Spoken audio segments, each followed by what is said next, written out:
Morning to my all students. আজ আমি যে টপিক্সের ওপর ডিসকাশন করতে চলেছি সেটা হচ্ছে অ্যাডজেক্টিভ ক্লজ। আমি আমার প্রিভিয়াস ভিডিওতে এই ক্লজের ওপর কিছু বেসিক ডিসকাশন করেছিলাম, তবুও আমি একবার জাস্ট রিভাইজ করে দিচ্ছি তোমাদের। অ্যাডজেক্টিভ ক্লজটা সেন্টেন্সে অ্যাডজেক্টিভের মতো কাজ করে, পাশাপাশি কী করে না, নাউন এবং প্রোনাউনকে কোয়ালিফাই করে। আর এই অ্যাডজেক্টিভ ক্লজকে একটা সেন্টেন্সে আমরা দুভাবে ইন্ট্রোডিউস করতে পারি। একটা ছিল রিলেটিভ প্রোনাউন্সের দ্বারা, আর একটা ছিল রিলেটিভ অ্যাডভার্বসের দ্বারা। এখন দেখো রিলেটিভ প্রোনাউন্সের এক্সাম্পলসগুলো কি, তোমরা যদি মনে করো একটু কপিতে লিখে নিতে পারো।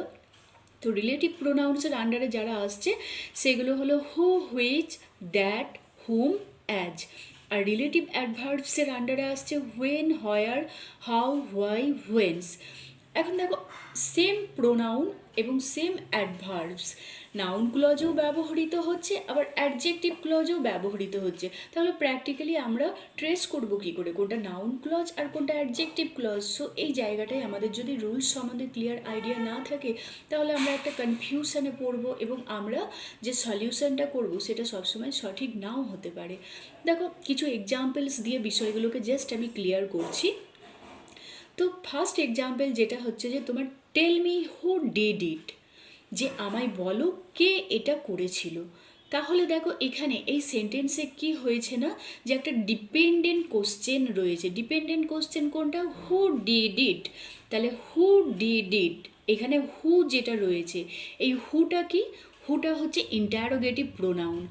আবার দেখো আমি এই চ্যাপ্টারে যখন অ্যাডজেক্টিভ ক্লজ ডিসকাশন করছি, আবার আমি হুকে রিলেটিভ প্রোনাউন্সে আর কি আন্ডারে রাখছি। তাহলে আমি এটাকে কি করে নাউন ক্লজ বলবো?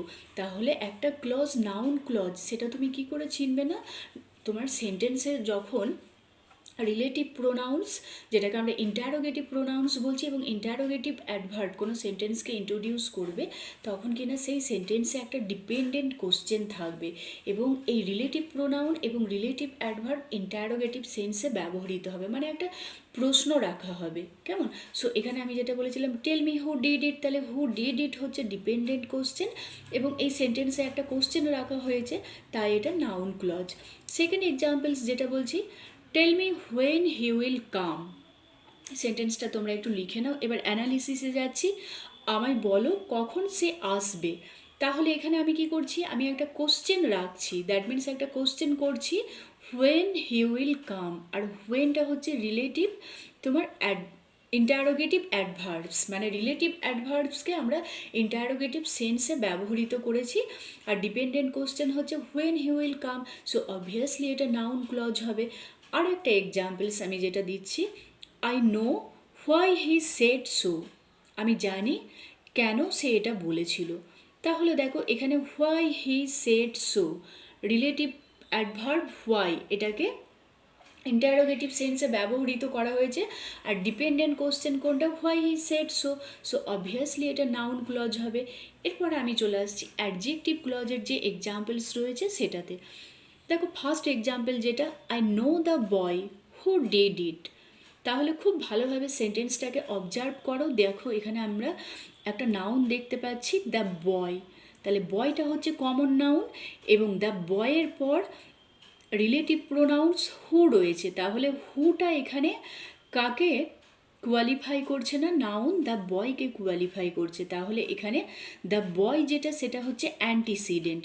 তাহলে অ্যাডজেক্টিভ ক্লজ তখনই হবে যখন রিলেটিভ প্রোনাউন বা রিলেটিভ অ্যাডভার্ব তার পূর্ববর্তী যে শব্দ থাকবে, ওয়ার্ড থাকবে, সেটাকে কোয়ালিফাই করবে, তখন সেটা অ্যাডজেক্টিভ ক্লজ হবে।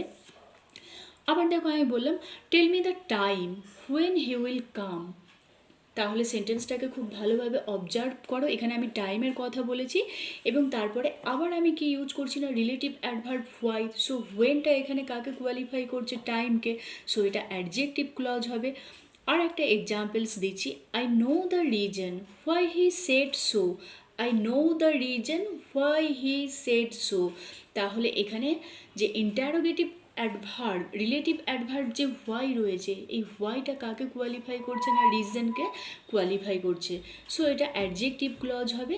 তো প্র্যাকটিক্যালি তোমরা যখন এই ধরনের প্রবলেমগুলো সলভ করবে, এই দুটো পয়েন্ট মাথায় রেখে খুব কেয়ারফুলি এগুলোর সলিউশনগুলো করবে, তাহলে আশা করি খুব একটা ভুল হবে না, ভুলের সম্ভাবনা অনেকটাই কমে যাবে। তো আজকের ভিডিও এতটাই, পরে আমি অন্য কোনো টপিকস নিয়ে ডিসকাস করব।